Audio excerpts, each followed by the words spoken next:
उसको महाराज ने ड्यूटी दी हुई थी कि तुम सुबह उठ करके सब कमरे में जा करके जितना लोग हैं यहाँ पे सबको चाय पिलाओगे। तो वो खुद अपने हाथों से उन गिलासों को साफ करते थे, फिर उसका इस्तेमाल दोबारा करते थे। तो महाराज आवाज़ लगाते थे, रविदास जा सरिया उठा ला।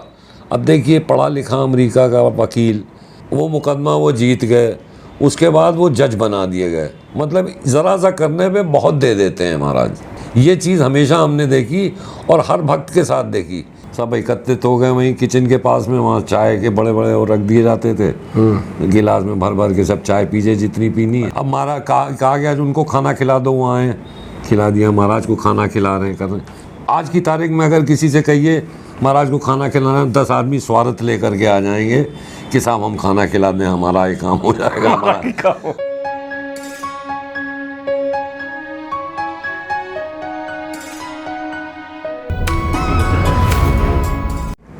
भारत में एक चाय बेचने वाला बना प्रधानमंत्री, तो कैंची धाम में एक चाय बनाने वाला क्या बना, सुनिए दादा के मुखारबिंद से।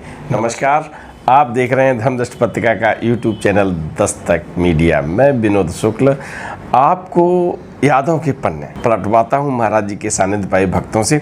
और जब जब मुझे लगता है कि ये बात तो आपको भी शेयर करें, आपसे भी भागीदारी करें, तो आज आपको बताया ना कि भारत में एक चाय वाला जब बना प्रधानमंत्री, तो कैंची धाम में जो चाय पिलाता था वो अमेरिका में जाके क्या बना।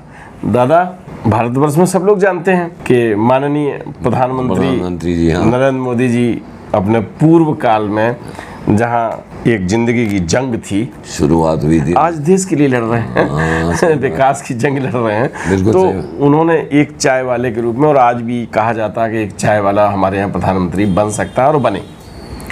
कैंची धाम में भी कोई था जो चाय पिलाता था, और फिर वो अमेरिका में क्या बना, ये हमारे दर्शकों को आप बताएं। महाराज का एक भक्त हुआ करता था, रविदास नाम था उसका, अमेरिकन था, महाराज ने उसको नाम दिया था रविदास। वो हम लोग जब 1973 में 73 में गए थे महाराज के पास, जब महाराज ने टेलीग्राम भेजा था जी, तो जितने अंग्रेज़ थे वहाँ पे और तो कोई अंग्रेज़ नहीं था, सिर्फ एक वही अंग्रेज़ था जो आश्रम में रहता था। और उसको महाराज ने ड्यूटी दी हुई थी कि तुम सुबह उठ करके सब कमरे में जा करके जितना लोग हैं यहाँ पे सबको चाय पिलाओगे। तो ये रविदास जी जो थे, इनको एक बहुत बड़ी सी केतली दे दी गई और चाय वाय का सब सामान दे दिया गया, शक्कर, चाय वाय, पत्ती, और एक बाल्टी में करीब करीब 20-25 गिलास, 40 गिलास रख करके दे दिए गए कि तुम सबको पिलाना। तो वो रविदास जी सुबह सुबह 4, साढ़े 4 बजे, 5 बजे उठ के चाय बनाते थे, और हर कमरे में जा करके खटखटा के कहते थे चाय पियो। चाय, अच्छा आपने जैसे चाय पी, वो आपको चाय दे गए, आपने चाय पी, उसके बाद आप अगर गिलास धो करके भी साफ़ करके दोगे तो वो नहीं वो करते थे। वो खुद अपने हाथों से उन गिलासों को साफ़ करते थे, फिर उसका इस्तेमाल दोबारा करते थे। ये चीज़ महाराज के शरीर छोड़ने के बाद भी चलती रही काफ़ी समय तक। सिद्धि माई जब थी तब भी होता था। उसके बाद अच्छा, ये रविदास जी जो थे ये पढ़े लिखे वकील थे अमेरिका में, और महाराज का सानिध्य पाए यहाँ पे। उसके बाद फिर महाराज के ही पास रुक गए। ये वकील साहब वहाँ रहते थे, जब लखनऊ कैंची में रहते थे, तो अक्सर ऐसा होता था कि सीमेंट आ रही है, सरिया आ रही है, तो महाराज आवाज़ लगाते थे, रविदास जा सरिया उठा ला। अब देखिए पढ़ा लिखा अमेरिका का वकील, वो भागता हुआ जाता था और मजदूरों के साथ कंधे पे सरिया लाद करके आता था, रखता था, उसके बाद और काम करता रहता। दिन भर महाराज काम में लगाए रहते थे। उसने भी पूरे मन से काम किया, जिसका नतीजा ये हुआ कि जब महाराज के शरीर छोड़ने के बाद उसको यहाँ से कहा गया कि आप यहाँ से जाइए, वीज़ा आपका नहीं एक्सटेंड हो रहा है, तो वो वहाँ रविदास जी जो थे, इन्होंने ये वापस चले गए अमेरिका में जा कर के इन्होंने कोई अलास्का के किसी लोगों की कॉज के लिए उन्होंने मुकदमा लड़ा। वो मुकदमा वो जीत गए, उसके बाद वो जज बना दिए गए, और आज की तारीख में जज होकर के वो शायद रिटायर हो गए हैं। लेकिन उन्होंने महाराज की जितनी, वही बात होती है कि महाराज के लिए कोई अगर थोड़ा सा भी करता है तो महाराज उसकी इच्छाएं इस प्रकार से पूर्ण कर देते हैं कि उसको लगता है कि अब ये क्या हो गया, मतलब ज़रा सा करने पे बहुत दे देते हैं महाराज। ये चीज़ हमेशा हमने देखी और हर भक्त के साथ देखी। यही चीज़ रविदास के साथ हुई कि उन्होंने यहाँ पे इतनी सेवा करी, महाराज की बातों को मानते थे, लोगों को चाय पिलाते थे, सब करते थे, कि उसका नतीजा ये हुआ कि अमेरिका वापस जा कर के वो अलास्का में जाके जज बन गए और उनका जीवन आगे का बड़ा सुखमय बन गया। आपने अपने देश में तो देखा ही कि एक चाय वाला कैसे प्रधानमंत्री बने। आज कैंची धाम में जो क्या ड्यूटी थी कि सुबह चाय बनाओ, शाम केतली को लो, हाँ, सुबह और शाम और जो कमरे में महाराज जी के भक्त रुके हुए हैं उनको पिलाओ।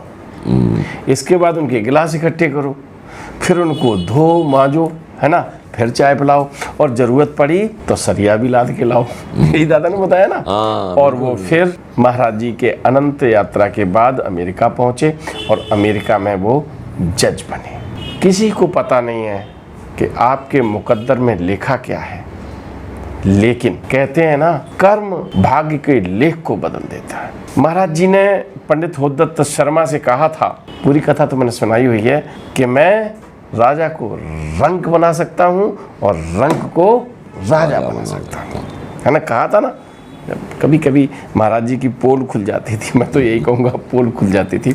तो इस तरह से आप जब कभी सेवा करने का मौका मिले तो कभी पीछे हटिएगा नहीं। चलिए दादा, एक चीज़ और आप बता रहे थे कि सिद्धि माँ रही तब भी वो चाय क्या कैसे वितरित होती थी? वो वही वितरण वैसे ही करते थे। वो जो उनको महाराज ने ड्यूटी दी हुई थी उसी प्रकार से ड्यूटी को उन्होंने निभाया। तो आजकल क्या चाय वितरित हो रही है कि नहीं?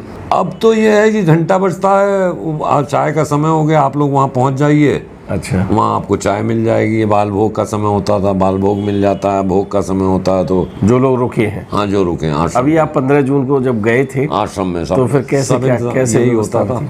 घंटी बजी, घंटी बजी, सुबह की घंटी बजी, सब एकत्रित हो गए वहीं किचन के पास में। वहाँ चाय के बड़े बड़े वो रख दिए जाते थे, गिलास में भर भर के सब चाय पीजिए जितनी पीनी है। अच्छा, वो कंटेनर भर दिए? हाँ, कंटेनर भर के रख आप दिए। जाइए। बिना चीनी की चाय, चीनी वाली चाय, अच्छा, जो आपको पीनी है आप चाय पीजिए।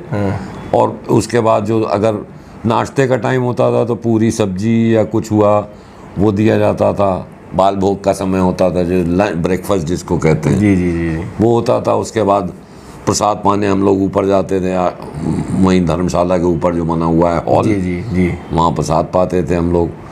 फिर शाम को आरती के बाद फिर भोग पाने वहीं जाते थे। शाम की चाय भी वहीं, घंटा बजता था वहीं, हम लोग पीछे एकत्रित होकर के सब लोग चाय पीते थे। अच्छा, सब महाराज के बाद बड़ा आनंद आता था। सब 5-6 दिन आपने और क्या, बहुत आनंद भैया, आनंद लिया। बहुत आनंद, बहुत आनंद। ये 15 जून का भंडारा आपको करवा दिया, चाय पिलवा दी, और आपको ये बता दिया कि जीवन के किसी मोड़ पर ये तय करके मत बैठ जाइए कि हमारा संपूर्ण विकास हो चुका है। कहाँ कैंची धाम में चाय पिलाना, कहाँ सरियाँ ढोना मंदिर के लिए, और फिर कहाँ फैसला सुनाना अमेरिका में, है ना। तो ये सब जुड़ता कब है? जब आप अच्छे कर्म करते हैं, ठीक है ना। तो आप अच्छे कर्म करते रहिए, हम आपको अच्छी गाथाएं सुनाते रहें। अच्छे कर्म और निस्वार्थ सेवा, निस्वार्थ सेवा, स्वार्थ नहीं होना चाहिए। देखिए, स्वार्थ हुआ कि गड़बड़ हुआ, निस्वार्थ सेवा हुए, आप देखिए उसका नतीजा बहुत सुंदर निकलेगा हमेशा।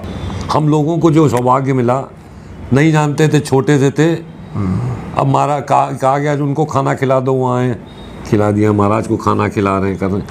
तो आज की तारीख में अगर किसी से कहिए महाराज को खाना खिलाना, 10 आदमी स्वार्थ लेकर के आ जाएंगे कि साहब हम खाना खिला दें, हमारा ये काम हो जाएगा, हमारा बात समझ रहे हो? सही बात। ये सोचते हैं हम लोगों को, क्या महाराज को खाना खिलाना खिला, तो वो सेवा हुई निस्वार्थ, उसमें कोई स्वार्थ नहीं, महाराज को खिलाना है। अब वो तो देख रहे हैं ना कि सेवा कर रहा है। अन्नदान आपकी दृष्टि में बड़ा दान है, बहुत बड़ी चीज़ है, बहुत बड़ी बात है। महाराज जी ने कहा है कि भोजन जो है भगवान के रूप में आता है, जो हम ग्रहण करते हैं भगवान के रूप में क्यों आता है? कि जब वो भगवान मिलते हैं ना अपने उदर में जाके, तभी प्राणों का संचार होता है। अगर भोजन मिलना बंद हो जाए तो क्या होगा? एक समय वही राम राम, बिल्कुल राम ही राम बोलते हैं ना। ठीक है ना। तो अन्नदान करते रहिएगा। दादा, महाराज जी की रसोई बेबर में मैं आऊंगा, अच्छी तरह आपके से पास। चल रही है। हाँ, बहुत मैं सुंदर। आपको आमंत्रित कर रहा हूँ और मैं जरूर भक्त लोगों आऊंगा। से भी कह रहा हूँ कि दादा आएंगे वहाँ पर। मैं जरूर आऊंगा। और आज की तारीख में निःशुल्क हाँ, सुबह 8 बजे से 9 बजे तक चाय नाश्ता होता है बहुत और बढ़िया। 1 बजे से 2 बजे तक भोजन प्रसाद। बहुत सुंदर, ठीक है ना। इसके बारे में फिर कभी और ज़्यादा बताऊंगा, क्योंकि ये सब कुछ हो रहा है महाराज जी के भक्तों के द्वारा। हम लोग तो माध्यम हैं, ठीक है ना। तो ये एपिसोड हम आप सभी भक्तों को समर्पित करते हुए आज लेते हैं विदा, इसलिए इन शुभकामनाओं के साथ कि जब कभी निराशा आपके मन में आए तो देख लीजिएगा कि चाय वाला प्रधानमंत्री बन सकता है और एक चाय वाला जज बन सकता है। तो आप क्या बन सकते हैं? आप बहुत कुछ बनेंगे। नमस्कार। जय श्री राम।